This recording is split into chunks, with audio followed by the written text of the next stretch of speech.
అధిక బరువు అనేక సమస్యలకు కారణం. సాహితీ యోగా ఆన్లైన్ క్లాసులో జాయిన్ అవ్వండి.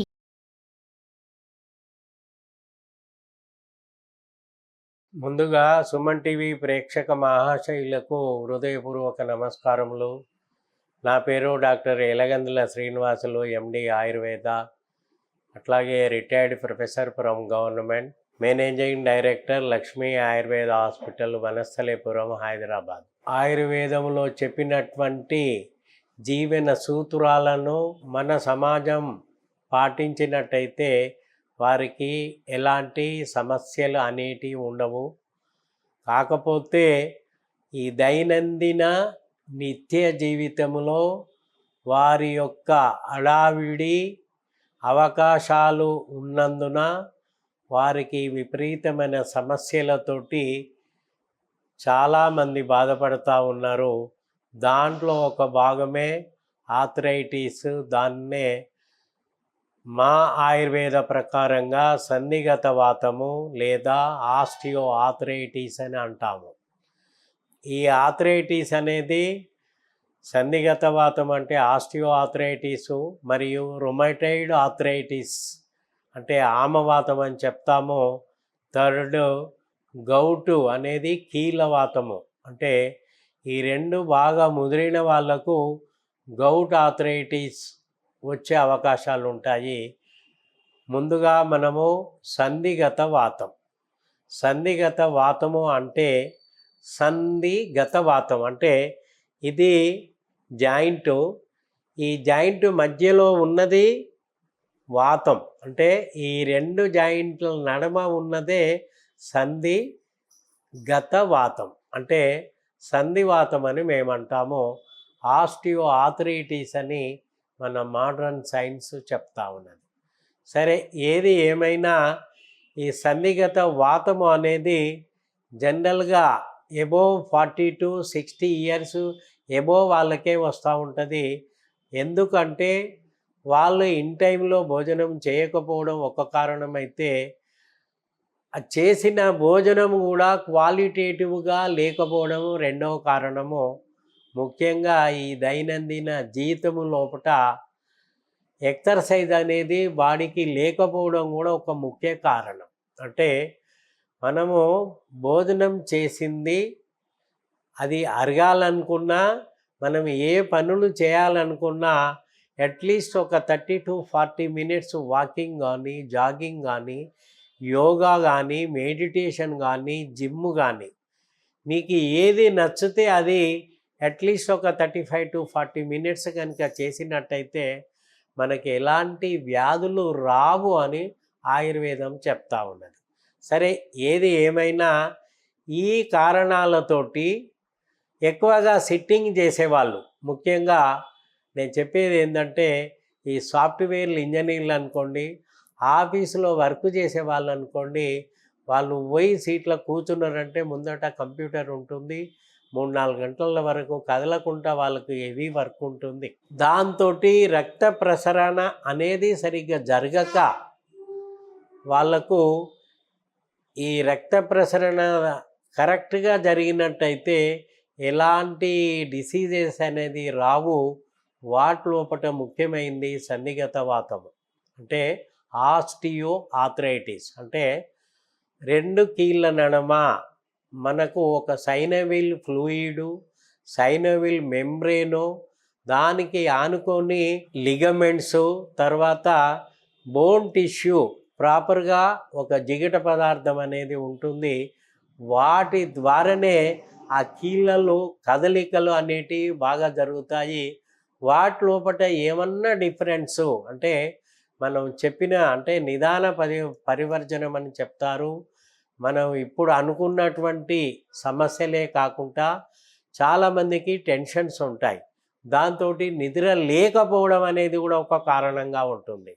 నిద్ర లేకపోవడము లేదా పగలు నిద్రపోవడం. పగలు నిద్ర అనేది కూడా దాదాపుగా అస్సలే మంచిది కాదు. అయినా కొంతమంది హవర్స్ టుగెదర్ పడుకుంటారు. దానివల్ల ఒబేసిటీ అనేది పెరుగుతుంది. బరువు పెరగడం కూడా, శరీరం యొక్క బరువు ఎంత పెరిగినట్టయితే మన శరీరం యొక్క బరువు ఈ 2 కీళ్ళ మీద పడుతుంది. ఆ కీళ్ళ మీద పడ్డప్పుడు ఆ కీళ్ళు అరిగిపోవడానికి అవకాశం దొరుకుతుంది. కాబట్టి ఎక్కువ బరువు పెరగకుండా మనం కాపాడుకోవాలి. దాంట్లో అట్లీస్ట్ ఒక 35 to 40 మినిట్స్ ఎక్సర్సైజ్ చేయాలా. మినిమం 6 to 8 అవర్స్ నిద్ర ఖచ్చితంగా పోవాలి. ముఖ్యంగా మనం తీసుకునే భోజనము సమతుల్యత ఆహారం అనేది ఖచ్చితంగా సేవించాలి. అది కాకుండా ఈ రోజులలో మనం సేవించే భోజనాలు అన్నీ మోర్ దెన్ 95% ఫర్టిలైజర్ తోటి కూడుకున్న భోజనాలే ఉన్నాయి. ఫర్టిలైజర్ ద్వారా మనం తింటున్నాం కాబట్టి దాంట్లో ఒక పోషక విలువలు తక్కువగా ఉంటాయి. అట్లాగే మనకు కావలసిన పోషక పదార్థాలు సరిగ్గా అందవు. అవి టేస్ట్ పూర్వకంగా ఉంటాయి, కానీ శరీరం లోపలికి పోయినాక జీర్ణం అయినాక జీర్ణ వ్యవస్థలో చాలా మార్పులు ఉంటాయి. ఏది ఏమైనా ముఖ్యంగా ఏంటంటే మనకు ఈ కీళ్ళవాతం రాకుండా కాపాడుకోవడమే మనము చేయవలసిన ముఖ్యమైన కర్మ. దాంట్లో సమతుల్యత భోజనము ప్లస్ అట్లీస్ట్ ఒక 35 to 40 మినిట్స్ వాకింగు, తర్వాత ఇన్ టైంలో నిద్రపోవడము, టెన్షన్ లేకుండా. సరే, మనిషి అన్నప్పుడు సమస్యలు అందరికీ ఉంటాయి, ఉండయని చెప్పను. కాకపోతే ఆ ఉన్న సమస్యలను ఏ రకంగా పరిష్కరించుకుంటే మనకు ఏ రకంగా మన ఆరోగ్యం బాగుంటుందని ఒక ఆలోచన ధోరణి మీద మానవ జీవితం గడిపినట్టయితే వాళ్లకు సమస్యలు అనేది రావు. ఏది ఏమైనా ఈ సంధిగత వాతము, ఆస్టియో ఆర్థరైటిస్ అనే సమస్య హెరిడిటరీ పూర్వకం కూడా ఒక 33% వస్తుందని ఈ మధ్యన సర్వేలో చెప్పడం జరిగింది. అంటే 33% జన్యుపరమైన విధానాలతోటి వస్తుంది అని. అంటే తల్లిదండ్రులకు కనుక అలాంటి సమస్యలు ఉంటే పిల్లలకు కూడా వచ్చే అవకాశాలు ఉన్నాయి. సరే, ఏది ఏమైనా దీంట్లో వచ్చిన తర్వాత తగ్గించుకోవడం అనేది చాలా ముఖ్యమైనది. ముఖ్యంగా నేను కోరడం ఏంటంటే మన వంటింట్లో అన్నీ దొరుకుతాయి. ఇది అందరికీ తెలిసిందే, శుంఠి. ఈ శుంఠిని ఇంత కాకపోయినా దీంట్లో సగం కంటే కొంచెం ఎక్కువ ముక్క తీసుకొని కచ్చపెచ్చ దంచేసి దీని యొక్క ఒక 100 ml పాలు, ఒక 50 ml నీళ్ళల్లో ఒక 15-20 నిమిషాలు మరిగించి మీరు వడబోసుకొని తాగినా పర్వాలేదు, అట్లనే తాగినా మనకు ఎంతో ఉపయోగకరంగా ఉంటుంది. దాంతో ఆ సందుల జాయింట్లో ఉన్నటువంటి సమస్యలు తీరడమే కాకుండా దాంట్లో సైనోవిల్ మెంబ్రేను, అంటే ఏదైతే 2 కీళ్ళ నడుమ మెత్తటి జిగట పదార్థం ఉంటుందో ఆ జిగట పదార్థాన్ని తయారు చేయడమే కాకుండా ఇది విశ్వభేషజంగా పనిచేస్తుంది. అంటే ప్రపంచంలో ఉన్నటువంటి అన్ని మందులలో ఇది శ్రేష్టము అని చెప్పారు మా పూర్వీకులు. సరే, ఏది ఏమైనా దీన్ని రెగ్యులర్గా మీరు నెలల తరబడి తీసుకున్న అజీర్ణ సమస్యలు రావు. తర్వాత మోషన్ ఫ్రీగా ఉండడం అనేది ఇంపార్టెంటు. ఇది రెగ్యులర్గా తీసుకుంటే ఈ సంధిగత వాతము లోపల చాలా ఉపయోగకరంగా ఉంటుంది. అట్లాగే దీంట్లో ఈ ట్రీట్మెంట్ లోపల 2 పద్ధతులు. ఇది వంటింటి వైద్యము. మిరియాలు కూడా దంచుకొని పౌడర్ చేసుకొని ఒక అర చెంచాడు కంటే తక్కువ, అంటే ఒక 2 గ్రాముల మిరియాల చూర్ణాన్ని పాలలో కలుపుకొని తిన్నా వాళ్ళకు ఈ ఆస్టియో ఆర్థరైటిస్ లోపల ఎంతో మార్గం ఉంటుంది. ఈ ట్రీట్మెంట్ విధానం లోపల 2 ఉంటాయి. ఒకటి మందులతోటి తగ్గించుకునే సమస్య ఒకటి, రెండవది శోధన చికిత్స, అదే పంచకర్మ విధానం అంటాం. అంటే ఈ సన్నిగత వాతము దాదాపు 10-15 ఏళ్ళ నుంచి వెళ్ళి ఉన్నది అన్న వాళ్లకు ఖచ్చితంగా మా హాస్పిటల్ ఏందైతే పంచకర్మ చేస్తామో మినిమం ఒక 14 డేసు డైలీ 2-2.5 గంటల వర్క్ ఉంటుంది.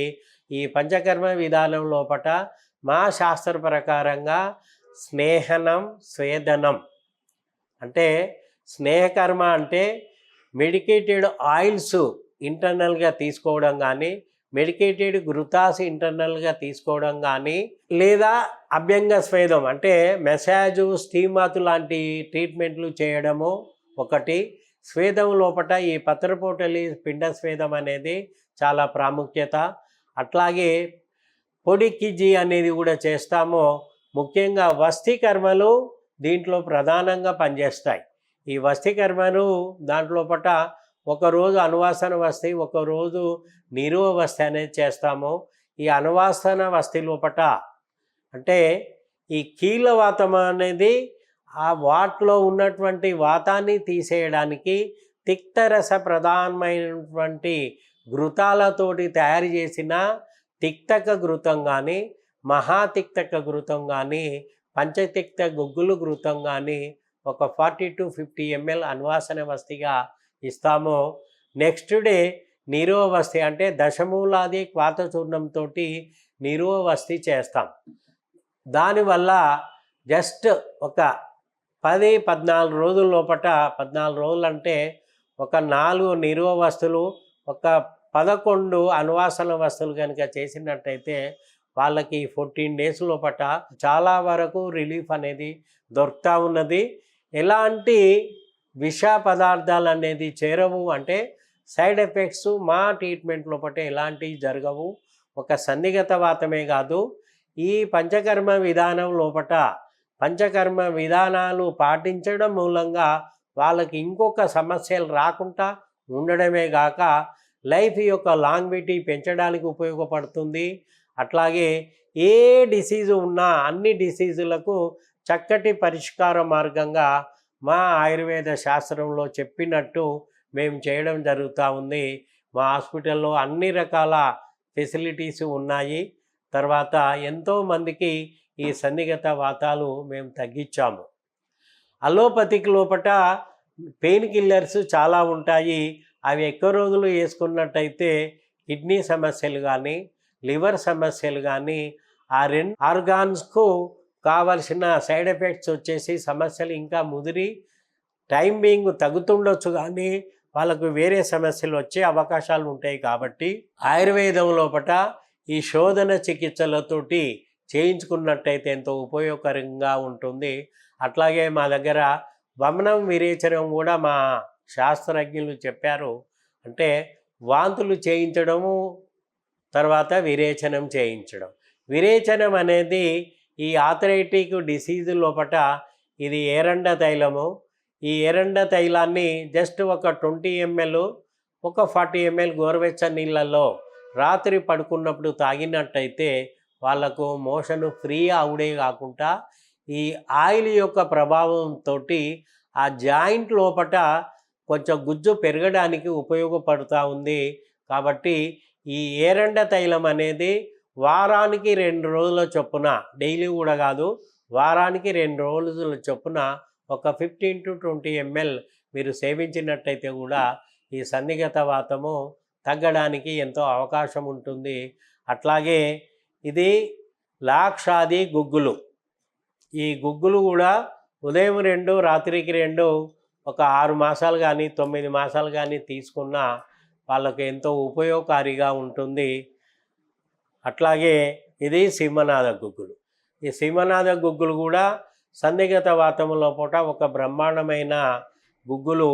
ఈ గుగ్గులలో ఉపయోగం ఏంటంటే వీటిలో ఉన్నటువంటి ఔషధ గుణాలతోటి అక్కడ జిగట పెరగడమే కాక నొప్పి తగ్గించడము, వాపు తగ్గించడము, ఎవరికైతే బిగుసుగా ఉండి కదలలేని పరిస్థితి ఉన్నదో, ఎవరైతే ఉదయం లేవగానే 10 అడుగులు వేసేంత వరకు స్టెప్ వేయలేని పరిస్థితి కూడా ఉంటుంది, ఆ కండిషన్స్ లోపల కూడా ఈ గుగ్గులు ఎంతో ఉపయోగకారిగా ఉంటాయి. అట్లాగే గంధ తైలం అనేది ఒక స్పెషల్ గంధ తైలంతో తయారు చేస్తారు. అవి పొద్దున్న 2 గోళీలు, రాత్రికి 2 గోళీలు సాఫ్ట్ జెల్ క్యాప్సూల్స్ తీసుకున్న ఈ 2 కీళ్ళలో ఉన్నటువంటి ఏదైతే అరిగిపోయిన కీళ్ళు ఉన్నాయో దాంట్లోపట జిగటను సమకూర్చి నొప్పిని తగ్గించేందుకు ఉపయోగపడతాయి.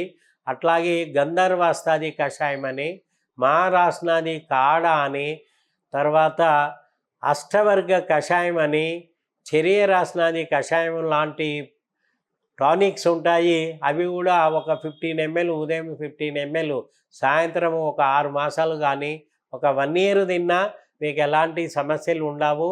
పంచకర్మ చేసిన తర్వాత ఈ మందులు తిన్నట్టయితే వారికి ఎంతో ఉపయోగకారిగా ఉండి వాళ్ళకు ఈ ఆయుర్వేదం ద్వారా స్వస్థత చేకూర్చుకోవడమే కాక ఎలాంటి సైడ్ ఎఫెక్ట్స్ లేకుండా దీర్ఘాయుష్యులుగా జీవించడానికి ఈ ఆయుర్వేదం మందులు తోడ్పడతాయని నేను చెప్పుకుంటూ సర్వే జనా సుఖినో భవంతు.